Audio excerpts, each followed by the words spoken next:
जिन्होंने इस लोकसभा का प्रतिनिधित्व किया,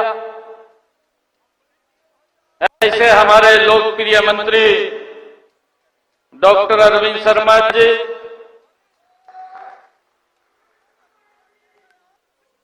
ताड़ियां घट मार रहे हैं, जोरदार ताड़ियां बजाओ।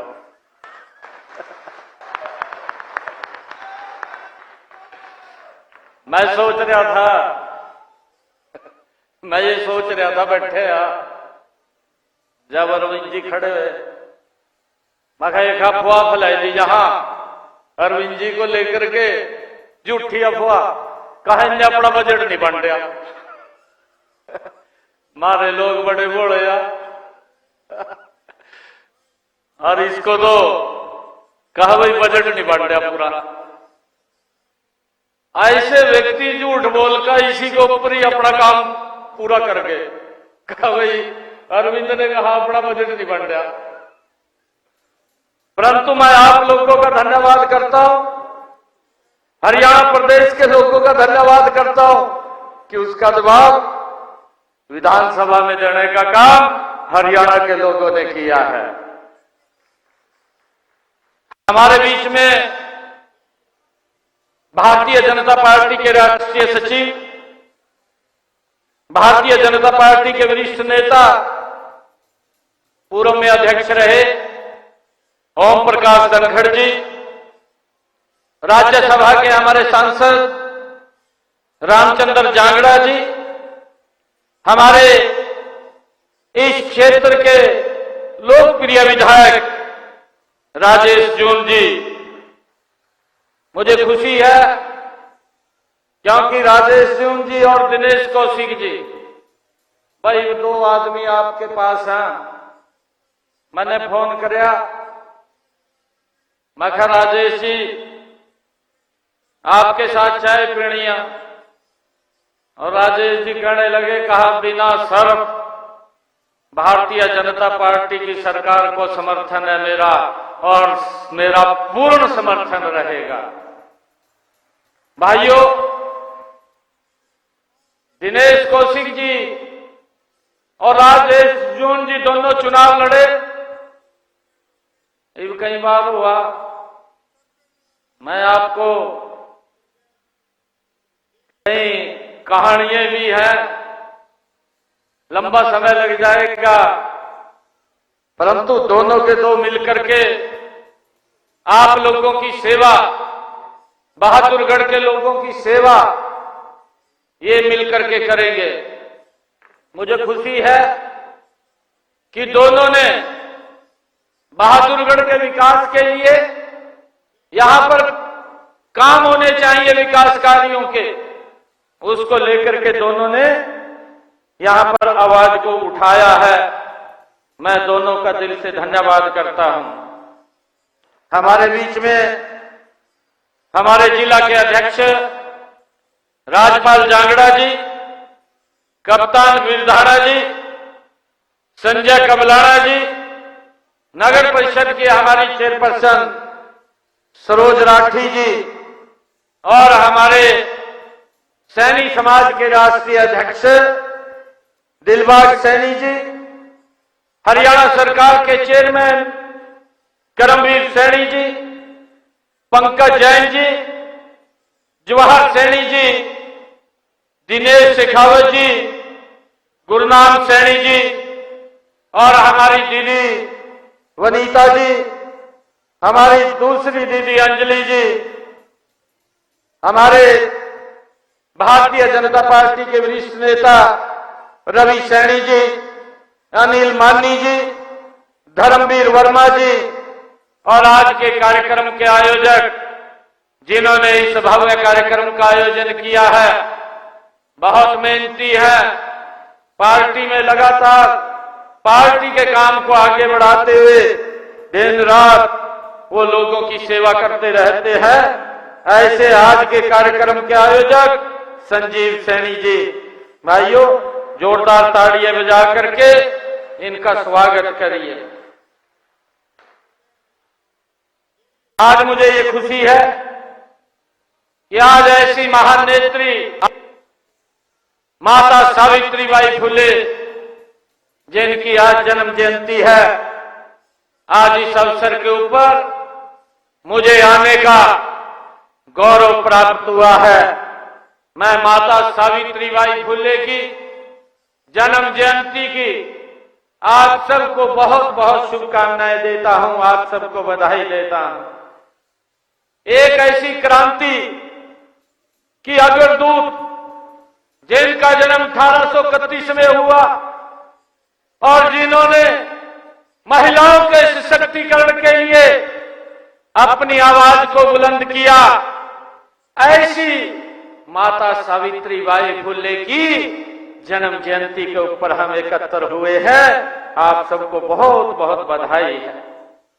माता सावित्रीबाई फुले न सिर्फ भारत की पहली महिला शिक्षिका थी, बल्कि एक स्वतंत्र व्यक्ति और महिलाओं के अधिकारों की प्रेरणा भी थी। माता सावित्रीबाई फुले केवल नाम नहीं, बल्कि एक पूरी कहानी है। नारी सशक्तिकरण और बेटियों की शिक्षा की उनकी जयंती पर आयोजित इस समारोह में मुझे यहां आकर के बड़ी खुशी और गर्व महसूस हो रहा है। मैं आप सबको पुनः माता सावित्रीबाई फुले जी की जयंती की हार्दिक बधाई और शुभकामनाएं देता हूं। और इस शुभ अवसर के ऊपर मैं माता सावित्रीबाई फुले को नतमस्तक होकर के उनके चरणों में प्रणाम भी करता हूं। माता सावित्रीबाई फुले का जन्म उस समय में हुआ जब समाज में अनेक कुरीतियां और अंधविश्वास था।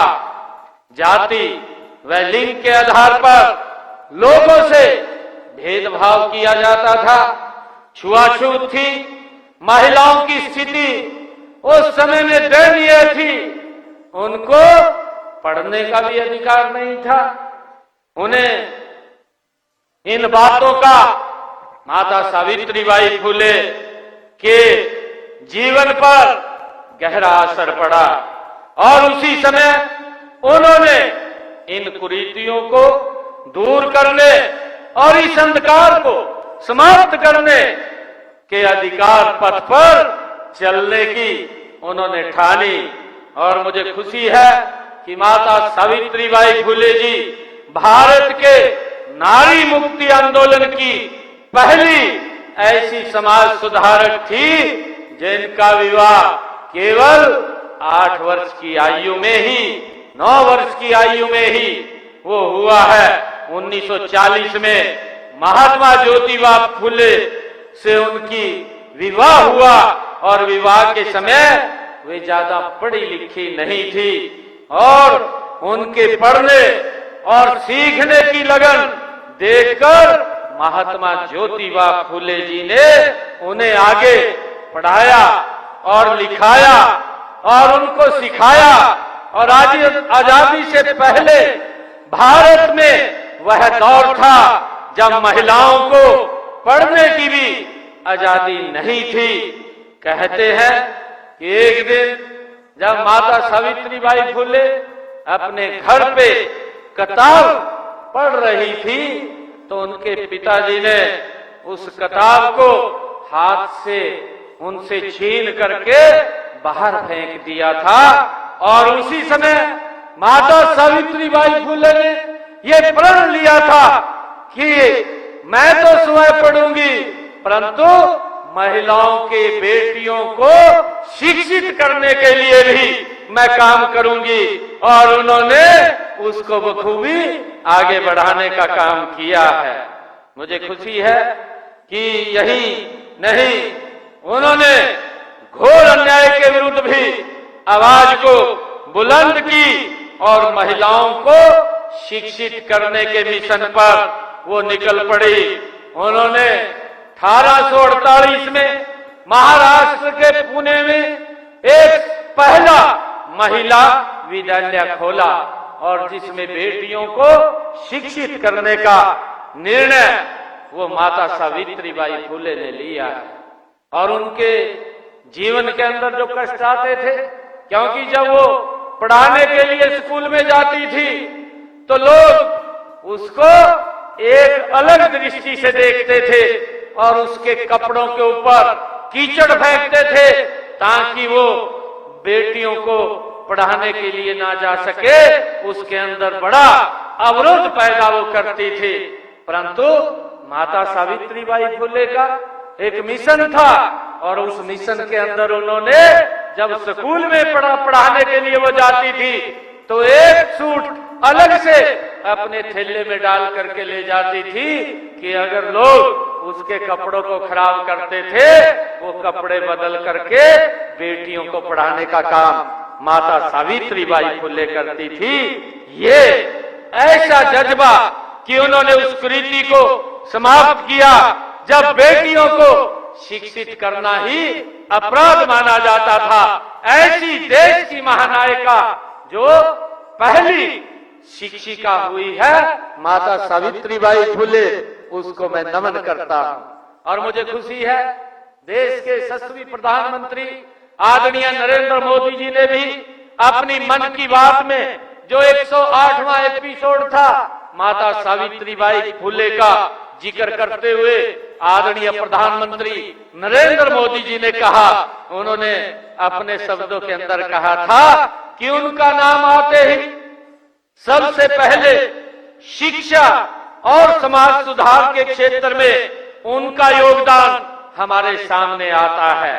वे हमेशा महिलाओं और वंचितों की शिक्षा के लिए जोरदार तरीके से आवाज उठाती रही हैं।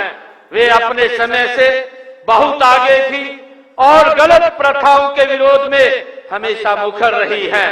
शिक्षा से समाज के सशक्तिकरण पर उनका गहरा विश्वास था, ये आदरणीय प्रधानमंत्री जी ने कहा है। मुझे खुशी है कि माता सावित्रीबाई फुले ने अपने जीवन को एक मिशन की तरह जिया। उन्होंने अपने जीवन का उद्देश्य ही विधवा विवाह करवाना, छुआछूत मिटाना, महिलाओं की मुक्ति और महिलाओं को शिक्षित करना ही उनके जीवन का ध्येय था। देश में विधवाओं की दुर्दशा को देखते हुए उन्होंने 1854 में विधवाओं के लिए एक आश्रम खोला। यही नहीं, उन्होंने विधवाओं को पुनर्विवाह के लिए भी प्रेरित किया। उस कुरीति को भी समाप्त करने का काम ये माता सावित्रीबाई फुले ने किया है। उनका पूरा का पूरा जीवन समाज के फैली हुई जो कुरीतियां थी उनको समाप्त करने के लिए ऐसी महापुरुष, महानेत्री, महानायिका उनका पूरा का पूरा जीवन रहा है। मुझे खुशी है कि 1890 में जब महात्मा ज्योतिबा फुले का निधन हो गया था तो माता सावित्रीबाई फुले ने वो सामाजिक रूढ़ियों को तोड़ते हुए उनको अग्नि देने का काम भी वो माता सावित्रीबाई फुले ने ही किया था। और मुझे ये भी बताते हुए कि 1897 में महाराष्ट्र में जो प्लेग की बीमारी फैलने पर उन्होंने जो पीड़ित थे ऐसे लोगों की मदद करने के लिए वो आगे निकल करके आई और उस प्लेग की बीमारी में वो स्वयं भी उससे ग्रसित हो गई। और 10 मार्च 1897 को इसी बीमारी के चलते ही उनका निधन हुआ था।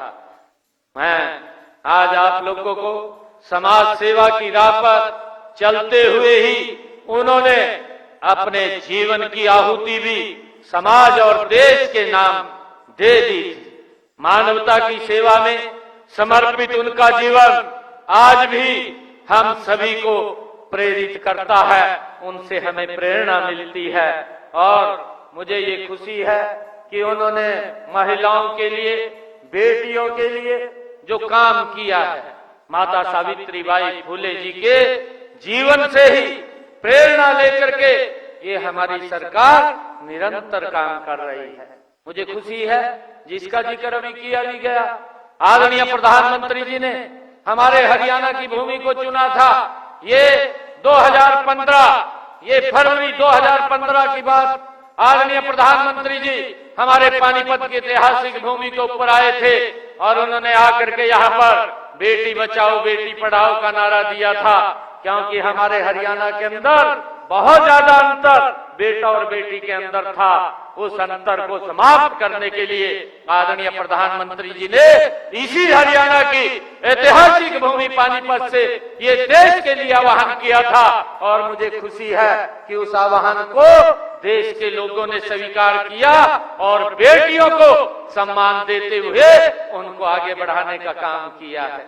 हमें खुशी है कि आज आदरणीय प्रधानमंत्री जी ने जब उस कुरीति को समाप्त करने के लिए यहाँ से आवाज उठाई तो हमारी सरकार ने भी मजबूती से और कुछ एनजीओ ने मिलकर के उसके ऊपर काम किया और वो कुरीति लगातार समाप्त होती हुई जा रही है। भाइयों, मुझे ये भी खुशी है कि आज हम आदरणीय प्रधानमंत्री जी के उस वाक्य को और मजबूती से और कड़ाई से इसको लागू करेंगे। एक भी बेटी को गर्भ में नहीं मारने देंगे, ये सुनिश्चित ये हमारी सरकार करेगी। आदरणीय प्रधानमंत्री जी के उस मिशन को हम आगे बढ़ाने का काम कर रहे हैं और गति से उसमें लगे हुए हैं। आदरणीय प्रधानमंत्री जी ने एक आह्वान किया कि बेटियां ये निर्भर नहीं है, ये माँ बाप के ऊपर निर्भर नहीं है, ये आत्मनिर्भर है और हमारी सरकार उनको आत्मनिर्भर बनाने का ये डबल इंजन की सरकार लगातार काम कर रही है। मुझे ये खुशी है बताते हुए कि हमने माता सावित्रीबाई फुले के उस सपने को पूरा करते हुए हमारी ये डबल इंजन की सरकार आगे बढ़ रही है।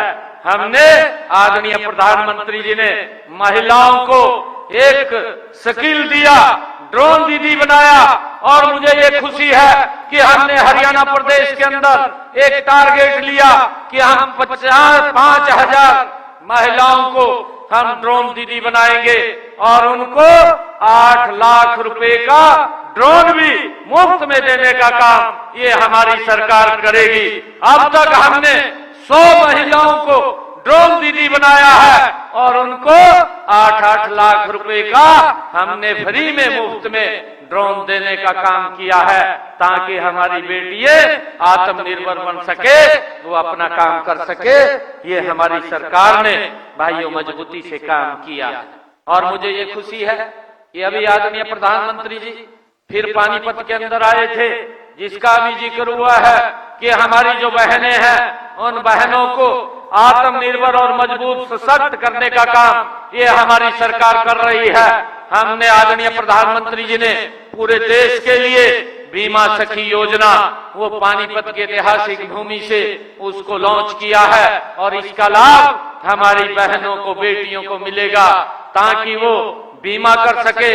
उनको कमीशन तो मिलेगा परंतु उनको पहले साल 7,000 रुपया, दूसरे वर्ष उनको 6,000 रुपया और तीसरे वर्ष 5,000 रुपया और लगातार हर वर्ष 2,100 रुपया उन बहनों को देने का काम ये हमारी सरकार करेगी। भाइयों, उसको लेकर के हमने एक बड़ी योजना उसके अंदर बनाई है। मुझे ये भी खुशी है आप लोगों को बताते हुए कि हमारी बेटियों की शिक्षा अच्छी हो, उसको लेकर के हमने पिछले दिनों प्रदेश के हमारे पूर्व मुख्यमंत्री आदरणीय मनोहर लाल जी ने एक रोड मैप हरियाणा प्रदेश का बनाया कि हर 20 किलोमीटर के ऊपर एक सरकारी कॉलेज बनेगा। मुझे खुशी है आप लोगों के बीच में बताते हुए पिछले 10 वर्षों के अंदर हमारी सरकार ने 79 महाविद्यालय खोलने का काम हरियाणा प्रदेश के अंदर किया, जिसमें 33 महाविद्यालय सिर्फ बेटियों के लिए खोले गए ताकि उनको दूर ना जाना पड़े, उनके नजदीक में ही उनको अच्छी शिक्षा मिले। ये हमारी सरकार ने मजबूती से काम किया है और मुझे ये भी खुशी है कि हमने ये भी निर्णय किया है कि बेटियों को जिन परिवारों की आय 1,80,000 रुपए है और हमारी बेटियां उनकी शिक्षा के लिए माँ बाप को कोई चिंता नहीं है, उसका सारा का सारा सिस्टम बनाने का काम ये हमारी सरकार ने किया है। हमारी बेटियां चाहे ग्रेजुएट तक पढ़े या पोस्ट ग्रेजुएट तक पढ़ाई करे, उनका फीस का कोई पैसा नहीं लगेगा। ये भी निर्णय हमारी सरकार ने किया है। ये माता सावित्रीबाई फुले के उस सपने को आगे बढ़ाने का काम ये हमारी डबल इंजन की सरकार कर रही है। मुझे खुशी है आप लोगों के बीच में आज ये बताते हुए, मुझे ये भी खुशी है कि माता सावित्रीबाई फुले ने भारत में महिलाओं की शिक्षा के लिए सामाजिक बंधनों को तोड़ने का मार्ग दिखाया था। उनका अटूट विश्वास था कि जिसके पास ज्ञान और कौशल होता है वे ही समाज में परिवर्तन ला सकते हैं। ये माता सावित्रीबाई फुले की ही ये उनकी एक सोच थी और उस सोच को हम बढ़ाने का आगे कार्य कर रहे हैं। महिला उत्थान में माता सावित्रीबाई फुले जी हमारी प्रेरणा स्रोत हैं। उन्होंने महिला शिक्षा और उसके उत्थान के लिए अनेक विरोधों के बावजूद डट करके काम किया। उन्होंने उस समय में कहा था, ये माता सावित्रीबाई फुले की ही उनका एक वाक्य था जो उन्होंने अपने मुख से उन्होंने कहा था कि यदि आप एक पुरुष को शिक्षित करते हैं तो आप एक व्यक्ति को शिक्षित करते हैं, लेकिन यदि आप एक महिला को शिक्षित करते हैं तो आप पूरे परिवार को शिक्षित करते हैं। ये माता सावित्रीबाई फुले जी ने अपने शब्दों के अंदर कहा था। और मुझे खुशी है कि हमने लगातार हरियाणा के अंदर मजबूती से बेटियों के लिए काम करते हुए उनको आगे बढ़ाने का काम ये हमारी सरकार कर रही है। मुझे ये भी खुशी है कि हमने पिछले दिनों महिलाओं को सशक्त करने के लिए उनके लिए जो हमारी सेल्फ हेल्प ग्रुप की बहनें हैं उनके रिवॉल्विंग फंड की भी हमने बढ़ाने की व्यवस्था हमारी सरकार ने की है कि हमारी जो बहनें उनको रिवॉल्विंग फंड के माध्यम से सशक्त और मजबूत करके उनके पैरों पे खड़ा करने का काम निरंतर हमारी सरकार कर रही है। भाइयों, मुझे ये भी खुशी है कि हमने राजकीय महाविद्यालयों तथा निजी विद्यालयों में स्नातक और उससे ज्यादा अगर बेटियां पढ़ती हैं उनको स्कॉलरशिप देने का काम भी, ट्यूशन फीस देने का काम भी ये हमारी सरकार कर रही है। मुझे ये भी खुशी है आप लोगों को बताते हुए कि हमने हरियाणा के अंदर पंचायती राज संस्थाओं के अंदर भी 50% से ज्यादा हमारी बहनें बेटियां वो चुनाव लड़े और उसके अंदर आगे आए। ये भी काम हमारी सरकार ने किया है। उनका सम्मान आगे बढ़ाने का काम ये हमारी सरकार ने किया है। मुझे ये खुशी है कि मैं आज इस मंच से आदरणीय प्रधानमंत्री नरेंद्र मोदी जी का भी धन्यवाद करना चाहूंगा, जिन्होंने ये हमें खुशी है कि उन्होंने भारतीय लोकतंत्र में महिलाओं की भागीदारी बढ़ाने के लिए महिलाओं को विधान पालिका में 33% आरक्षण दिया और इसके लिए नारी शक्ति वंदन बिल लोकसभा में लेकर के आए और जिसको पास करने का काम आदरणीय नरेंद्र मोदी जी ने किया है। मैं उनका दिल से बहुत बहुत धन्यवाद और स्वागत भी करता हूं। और मुझे ये भी खुशी है कि महिलाओं के ऊपर अत्याचार ना हो। हमारी सरकार ने भाइयों पहली बार हरियाणा के अंदर 33 नई महिला थाने खोले ताकि अगर किसी महिला के ऊपर अत्याचार होता है वो खुल करके महिला थाने में अपनी बात को रख सके और वो बता सके ताकि उसके ऊपर कोई अत्याचार न हो, उसको न्याय मिले। ये हमारी सरकार की प्राथमिकता है। उनको सशक्त करने के लिए आगे बढ़ाने का काम ये हमारी सरकार कर रही है। मुझे ये भी खुशी है कि हमने पिछले दिनों निर्णय किया कि हमारी जो बहनें आदरणीय प्रधानमंत्री जी ने तो उसमें बहनों के लिए कि वो चूल्हे के ऊपर खाना बनाती थी, धुएं से उनकी आंखें खराब हो जाती थी। ये चिंता अगर किसी ने की है तो ये नरेंद्र मोदी जी ने चिंता की है। और मुझे खुशी है हरियाणा प्रदेश के अंदर 13 लाख से ज्यादा बहनों को भाइयों प्रधानमंत्री उज्ज्वला योजना के तहत गैस का सिलेंडर घर पे देने का काम ये हमारी सरकार ने किया है, आदरणीय नरेंद्र मोदी जी ने किया है। और मुझे ये खुशी है आप लोगों को बताते हुए, अभी पिछले दिनों हमने ये निर्णय किया कि हमारी जो बहनें जिन परिवारों की आय 1,80,000 रुपए है, ऐसे 49 लाख परिवार हरियाणा प्रदेश के अंदर, उन बहनों को घर के अंदर हमारी सरकार 500 रुपए में गैस का सिलेंडर उपलब्ध करा रही है। ये निर्णय भी हमारी सरकार ने किया है। मुझे खुशी है कि हमने जो बेटी बचाओ बेटी पढ़ाओ के ऊपर मजबूती से काम किया है, उसमें जो लिंगानुपात जो आज 1871 था, आज वो बढ़कर के 916 हो गया है और इसको और सख्ताई से हमारी सरकार आगे बढ़ाने का काम वो निरंतर करती रहेगी। आज हरियाणा की हमारी जितनी भी बेटियों को मारने वाले प्रदेशों में नहीं, बल्कि बेटियों को आगे बढ़ाने वाले प्रदेश के अंदर आज इसको देखा जाता है।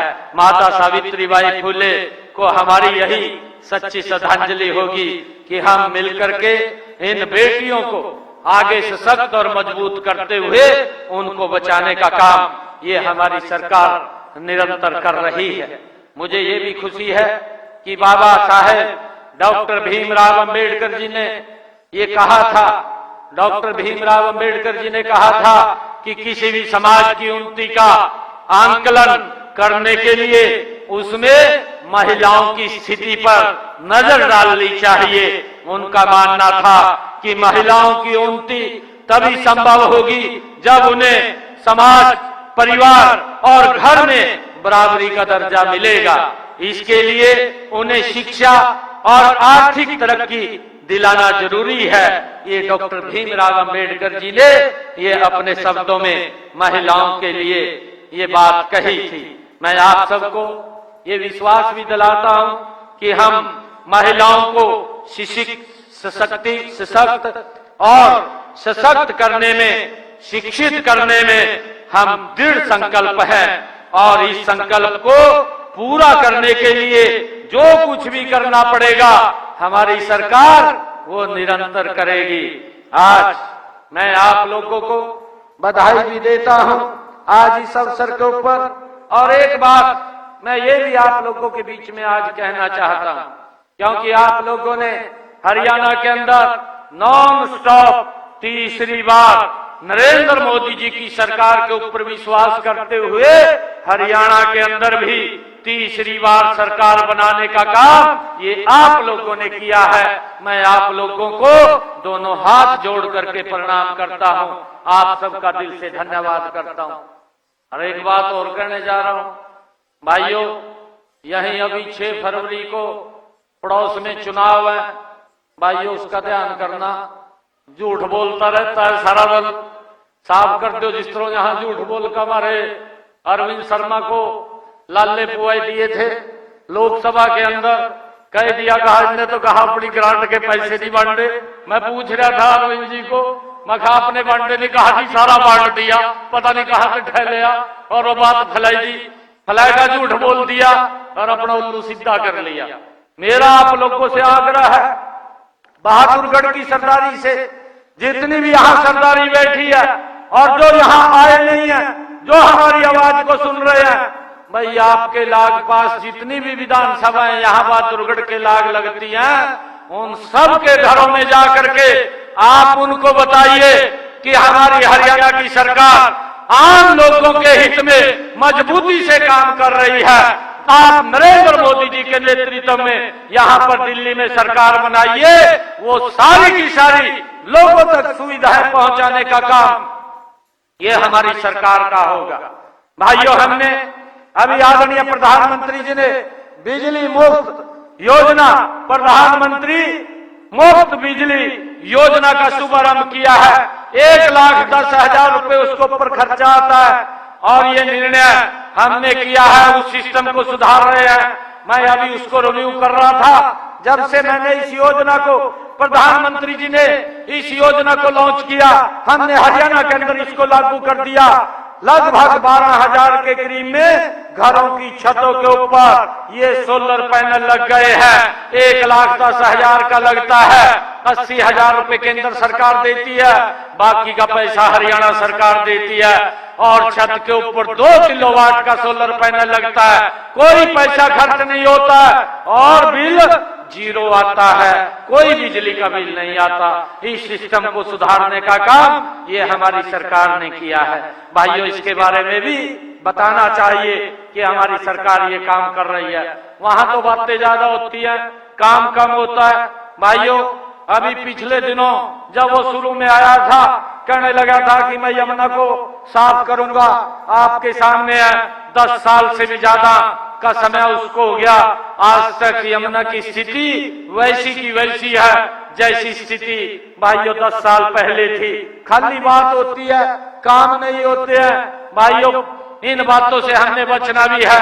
मैं आप लोगों से आग्रह करूंगा कि हम सब मिल करके, भाइयों दिल्ली के अंदर भी, यहाँ पड़ोस में हमारे रिश्तेदार होंगे, हमारे कोई जान पहचान वाले भी होंगे, उन सबको भाइयों आप स्वयं जा करके फोन पर कह करके वहां पर भी भाइयों मोदी जी के नेतृत्व में सरकार बनाने का काम हम करेंगे, ऐसा मैं आग्रह करता हूं। क्योंकि आपके बाउंड्री के साथ वो बाउंड्री लगी हुई है, दीवार के साथ आपकी दीवार है, आप आपस में मिलते भी रहते हैं, बात भी करते रहते हैं, परंतु उनको जा करके हमने बताना है और बता करके वहां पर भी भाइयों मोदी जी के नेतृत्व में सरकार बने, उसके लिए हमने काम करना है। मैं आज आप सबको पुनः माता सावित्रीबाई फुले जी की जन्म जयंती के ऊपर एक बार फिर आप सबको बहुत बहुत बधाई देता हूं। और मुझे ये एक मांग पत्र भी दिया गया है,